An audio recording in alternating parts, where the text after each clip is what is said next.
Alors bonjour à tous et bienvenue dans cette nouvelle vidéo. Donc aujourd'hui je vais répondre à la question: est-ce qu'une personne faible pourrait justement se moquer de vos faiblesses? Eh bien la réponse est oui, parce qu'une personne qui se moque de vous quand vous allez vous confier, quand vous allez justement exposer quelque chose qui vous est précieux, qui est une partie de vous qui a été difficile à vivre, qui est une partie de votre histoire, une personne qui est normalement constituée, sait que vivre quelque chose comme ça de difficile et le confier à quelqu'un, c'est un acte non seulement de courage, mais aussi de confiance. Et une personne qui est une bonne personne, qui veut une chouette relation avec vous, qui vous respecte, ne va pas se moquer. Une personne qui par contre se moque de ça, c'est que cette personne ne sait pas quoi faire de vos confidences, et c'est aussi que cette personne n'a pas compris que pour justement devenir fort dans la vie de façon générale, il faut accepter ses faiblesses, il faut, pour les dépasser, justement souvent aller les confier, en parler et en faire autre chose. Donc en réalité, quelqu'un qui fait ça, c'est quelqu'un qui n'a pas travaillé sur lui-même, qui peut être mal à l'aise avec sa propre intériorité et certainement quelqu'un qui essaye de cacher ses propres faiblesses. Quand on passe sa vie à cacher justement ses faiblesses, son intériorité, à éviter de la construire, de la regarder en face, c'est qu'on est faible soi-même. Une autre façon de reconnaître quelqu'un qui en réalité est quelqu'un de faible mais qui fera le fort, généralement, c'est que cette personne, quand vous allez réussir quelque chose, que vous allez vous dépasser, cette personne va se moquer aussi de vos réussites. Ça peut être simplement quelqu'un qui jalouse. Pourquoi cette jalousie? Eh bien, c'est souvent du fait que cette personne pense qu'elle-même ne pourrait pas y arriver, ou simplement que cette personne n'a pas envie de se donner les moyens d'y arriver, parce que ça demande de l'énergie, parce que peut-être justement il faut affronter ses peurs et ses souffrances, et c'est un acte de force. La plupart des gens, quand ils voient quelqu'un d'autre réussir, soit ils ne vont rien dire parce qu'en fait ils ne comprennent pas que c'est une réelle réussite, peut-être ça ne les touche simplement pas, ça du coup n'éveille rien en eux, parce que simplement ça ne fait pas partie d'eux, donc ces personnes vont passer leur chemin et ne rien dire, tout simplement. Peut-être que ces personnes ne font pas attention, sont fixées sur autre chose, tout simplement. Donc ça ne fait pas écho en eux, ça veut dire que ces personnes-là ne sont pas intéressées par ce que vous êtes en train de faire, ou n'ont pas compris ce que ça signifiait réellement pour vous.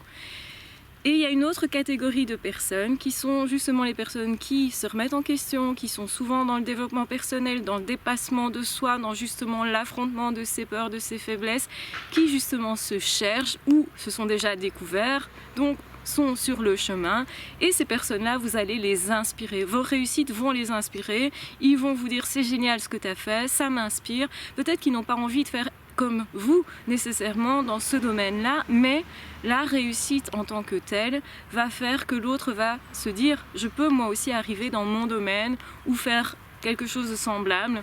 Ça va du coup les booster, et c'est ce qui est le plus normal. Quelqu'un qui est bien avec soi est une personne inspirée par les autres.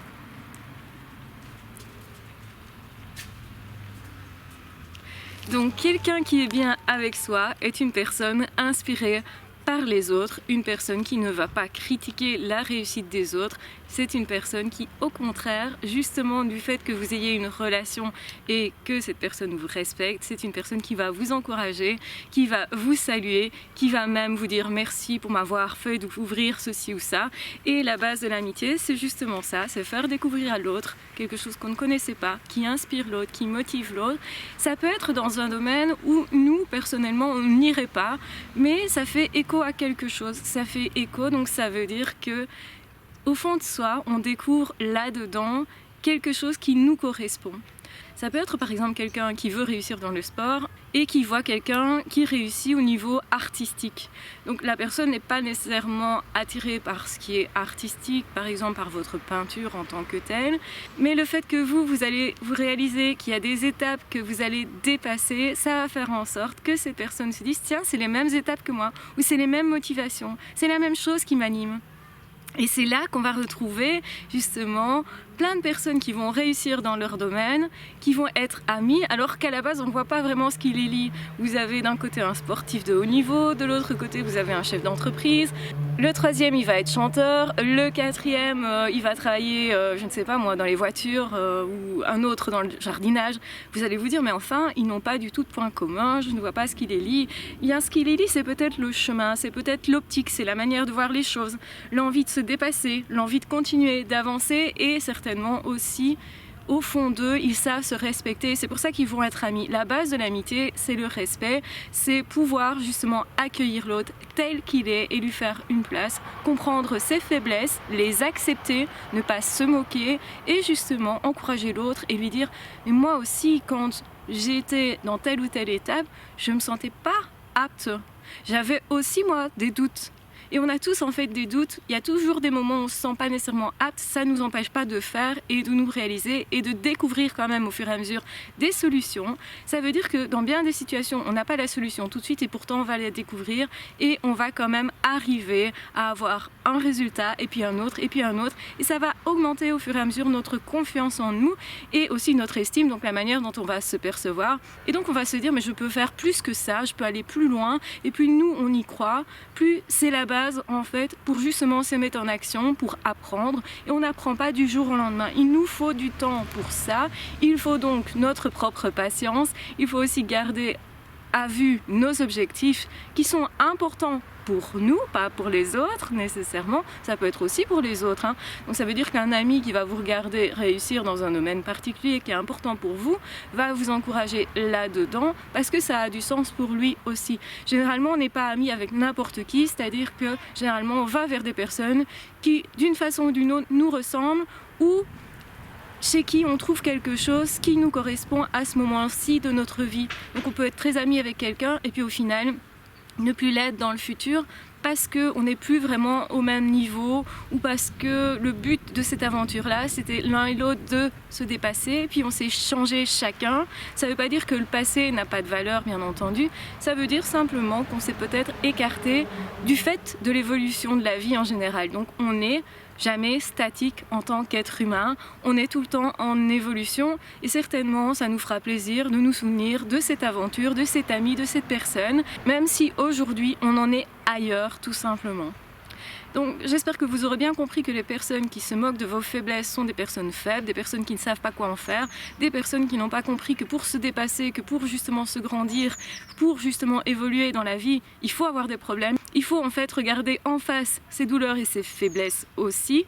Ça veut dire évidemment ne pas rester dans un état d'esprit où on se plaint de ce qu'on a vécu, mais plutôt avoir comme optique qu'est-ce que je vais faire de chouette de ça. Si vous restez toujours dans cette optique-là, forcément vous allez vous dépasser, vous allez arriver à avoir des résultats qui seront au début peut-être insatisfaisants pour vous, mais qui vont s'améliorer au fur et à mesure parce qu'on ne construit pas Rome du jour au lendemain, bien entendu. Voilà, j'espère que cette vidéo vous aura aidé et vous aura aussi permis de penser vos blessures par rapport éventuellement à des douleurs que vous auriez gardées face à quelqu'un qui s'est moqué de vous.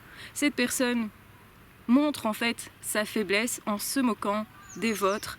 Cette personne, en montrant sa frustration face à vos réussites ou en les minimisant, montre aussi sa faiblesse, son incapacité à se faire évoluer, à se remettre en question et à croire en soi. C'est ça qu'il faut lire derrière ce type d'attitude. C'est hyper important pour que vous continuiez d'évoluer dans votre vie, de ne pas vous faire arrêter par des gens qui sont en fait pessimistes, qui ont simplement peut-être abandonné leurs rêves et qui voudraient en fait se prouver que ce n'est pas possible de réussir ou qu'ils ont bien fait de ne pas faire d'efforts et de ne pas vouloir travailler sur eux, de ne pas vouloir se regarder en face.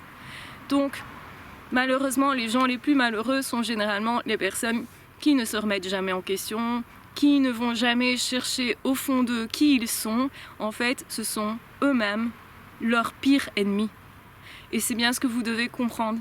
C'est ça que j'entends par faiblesse aussi. Quelqu'un de faible est quelqu'un qui ne se connaît pas, qui n'ose pas se regarder, qui n'ose pas travailler sur lui-même, qui va même peut-être estimer qu'avoir un moment de down, de dépression, un moment de repli sur soi où on va s'analyser est une mauvaise chose. Il y a des personnes qui vont vous dire ça, ne fais pas ça, ne te guéris pas, ne te soigne pas, en gros c'est ça que ça veut dire, parce qu'en fait on se dépasse à ces moments-là, à des moments où ça paraît peu chouette, à des moments où on prend le temps de se poser sur soi. Et là, on est vraiment dans une période où on peut se poser sur soi, se regarder face à face et évoluer énormément. Donc prenez toujours une période comme celle-ci comme étant une aubaine possible. C'est vous bien sûr qui allez décider ce que vous allez en faire. C'est ce que je vous recommande de faire en tout cas. Donc n'hésitez pas à vous abonner à la chaîne si ce n'est pas déjà fait, n'hésitez pas à commenter cette vidéo, n'hésitez pas non plus à rebondir, à poser des questions pour que je fasse d'autres vidéos sur le sujet si vraiment vous voulez avoir d'autres précisions. En attendant, de toute façon, je vous embrasse bien fort, prenez bien soin de vous et on se retrouvera très vite dans d'autres vidéos ou dans d'autres audios. Ciao, bye bye!